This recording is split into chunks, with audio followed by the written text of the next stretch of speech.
आप देख रहे हैं अनहोनी। अनहोनी में आज की कहानी हमारे साथ शेयर की है नमन जी ने। तो चलिए पढ़ते हैं आज की इस कहानी की ओर। आज से 5 साल पहले जब मैं अपने पापा के साथ उनके दोस्त की पार्टी में गया था। पार्टी में काफ़ी सारे लोग आए हुए थे। खाना पीना खाने के बाद ठीक रात के 10 बजे पापा ने अपने दोस्त को बाय बोला और हम लोग अपनी कार लेकर घर की तरफ आगे बढ़ने लगे। यहाँ से हमारा घर करीब 1.5 घंटे की दूरी पर था। वो रास्ता भी इतना सुनसान था कि शाम के वक्त ही इक्का दुक्का लोग इस रास्ते पर दिख रहे थे। सामने की सीट पर बैठा मैं बस खिड़की से बाहर रास्ते के किनारे घने लंबे पेड़ों को ही देखे जा रहा था कि तभी हमारी कार एकदम से बंद पड़ गई। कार को इस तरह से बंद होता देख मैं और पापा दोनों घबरा गए।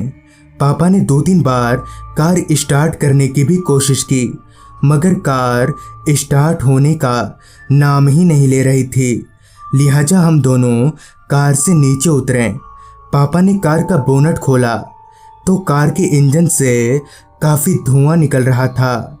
पापा ने इधर उधर हाथ घुमाया, मगर पापा को कुछ समझ नहीं आया, जिस पर पापा ने कहा, बेटा तुम कार में ही बैठो, मैं देखता हूँ अगर कोई मदद मिले तो लेकर आता हूँ। और इतना बोलकर पापा मदद की तलाश में चले गए। मैं भी चुपचाप कार के भीतर जाकर बैठ गया। अब मुझे थोड़ा डर लगने लगा था, क्योंकि इतना सुनसान रास्ता, ऊपर से मैं अकेला उस रास्ते पर। अब पापा को गए हुए काफ़ी वक्त हो चला था। अभी मैं इधर उधर देख ही रहा था कि तभी मेरी नज़र गाड़ी के साइड मिरर पर गई तो मैंने जो देखा वो मेरे होश उड़ा गया। दरअसल गाड़ी के पीछे एक लंबा सा आदमी खड़ा था, जिसके हाथ में कुछ लटक रहा था, मगर क्या ये साफ साफ नज़र नहीं आ रहा था। फिर जब वो शख्स गाड़ी के थोड़ा नज़दीक आया तो फिर एक बार डर से मेरी धड़कनों ने रफ्तार पकड़ लिया। दरअसल उस आदमी के हाथों में एक इंसानी सर था और उस आदमी की शक्ल बेहद डरावनी थी। वो आदमी एकटक मुझे ही देखे जा रहा था। तभी वो आदमी बिल्कुल मेरे कार के दरवाजे पर आ गया और दरवाज़ा खोलने की कोशिश करने लगा।